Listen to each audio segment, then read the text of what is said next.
Selamat datang kembali viewer BRP Channel, Bayu Rizkia di sini, dan kali ini kita mau ngomongin soal SPC L70 Lite ini. Sebuah tablet Android yang bisa dibilang harganya miring, cuma 1.600.000-an aja. Lalu apakah dengan harga segitu kita udah dapat sebuah tablet Android yang proper untuk kita pakai sehari-hari?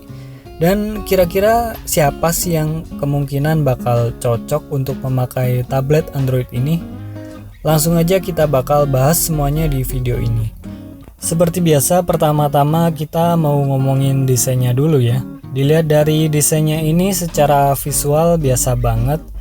Bezelnya masih tebal gini dan bagian belakangnya juga simple. Dan ada garis di bawah kameranya, kemungkinan sih ini buat akses backdoornya ya. Lalu port micro USB dan jack 3,5 mm semuanya ada di bagian atas. Saya mau mention sedikit soal bahan material plastiknya yang menurut saya ini kurang baik. Jadi berasa kayak plastik-plastik mainan.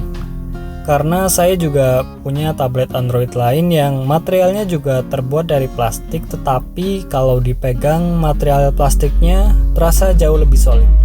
Ditambah tombol power dan juga volumenya yang ada di samping ini, kalau dipencet ini feeling kliknya itu kayak kurang enak. Jadi kayak terlalu enteng kalau dipencet.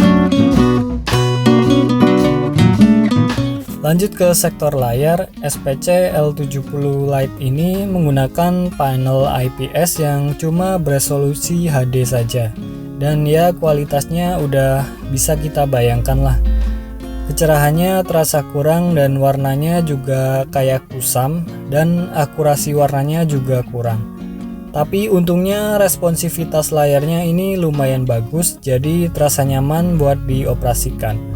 Mungkin segitu aja soal layarnya. Sekarang kita lanjut ke spesifikasinya. SPC L70 Lite ini dilengkapi dengan prosesor quad-core 1,3 GHz.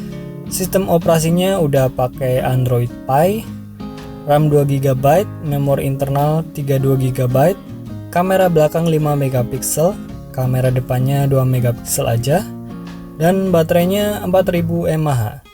Dilihat dari spesifikasinya sih udah sesuai ya sama harganya.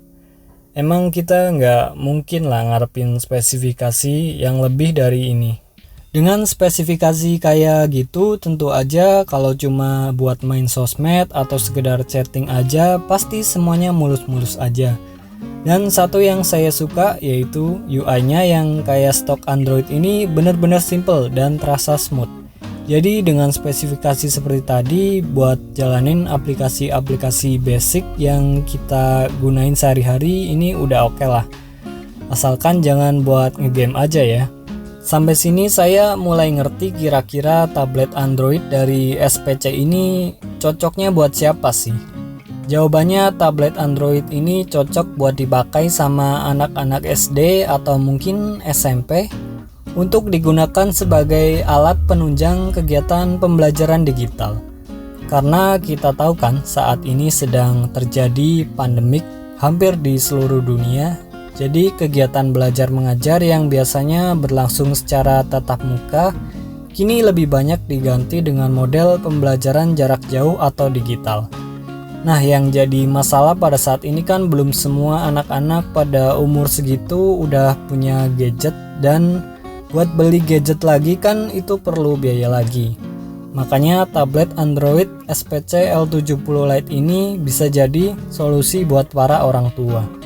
Daripada anak-anak harus bolak-balik pinjem gadget punya orang tua buat mengikuti proses pembelajaran jarak jauh kan malah ribet. Mending beliin ini aja, cuma 1.600.000-an udah dapet tablet Android yang bisa digunakan buat kegiatan belajar jarak jauh. Buat kualitas kameranya tentu saja kita nggak bisa ngarep banyak ya. Hasil kamera utama yang sebesar 5 MP ini detailnya terasa kurang. Pokoknya nggak lebih baik dari hasil kamera Android seharga sejutaan. Tapi kembali lagi, siapa juga yang mau foto-foto pakai tablet Android gini kan? Kalau mau nyari yang bagus buat foto-foto, mending beli HP Android aja. cari yang harganya sejutaan, hasilnya lebih bagus daripada tablet Android ini. Dan buat kualitas speakernya lagi-lagi sama aja, suaranya kurang jernih dan hampir nggak ada bassnya. Meskipun volumenya menurut saya udah lumayan kencang, jadi intinya sama sekali bukan tablet buat multimedia ya. Jadi jangan terlalu ngarep sama aspek-aspek apapun yang mendukung pengalaman multimedia yang baik.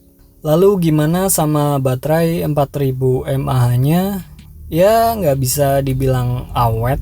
Screen on time-nya ada di sekitar 4,5 jam dan menurut saya manajemen pengelolaan dayanya juga kurang baik.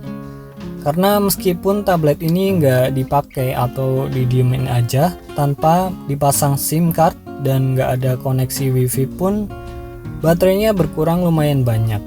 Padahal saya sudah aktifin mode hemat dayanya. Jadi menurut saya di sektor baterai pun masih kurang. Sejauh ini kayaknya dari tadi banyak banget ya kelemahan dari tablet SPC L70 Lite ini. Dan keunggulan yang dimiliki kayaknya dari tadi cuma dua aja yang udah kita omongin, yaitu sistem operasinya yang mirip banget stok Android dan terasa smooth. Lalu yang kedua itu harganya yang cuma 1.600.000-an aja. Ya menurut saya sih udah sesuai dengan pangsa pasar yang dituju sama tablet SPC L70 Lite ini, yaitu para pelajar yang belum punya gadget untuk digunakan sebagai media belajar digital. Ya buat belajar kan nggak perlu spek yang tinggi-tinggi kan, nggak perlu juga kamera bagus-bagus, nanti malah kasihkan foto-foto terus. Nggak perlu juga layar yang bagus-bagus, toh nggak buat nonton film juga. Ataupun speaker yang bagus, kan nggak buat dengerin musik juga. Jadi menurut saya tablet SPC L70 Lite ini udah sesuai sama porsinya yang ditunjukkan untuk para pelajar. Jadi udah jelas kan tablet ini buat siapa. Sekian review saya tentang tablet SPC L70 Lite ini. Like kalau kalian suka video ini, subscribe dan nyalakan lonceng notifikasi supaya kalian gak ketinggalan video-video selanjutnya. Saya Bayu Rizkia pamit.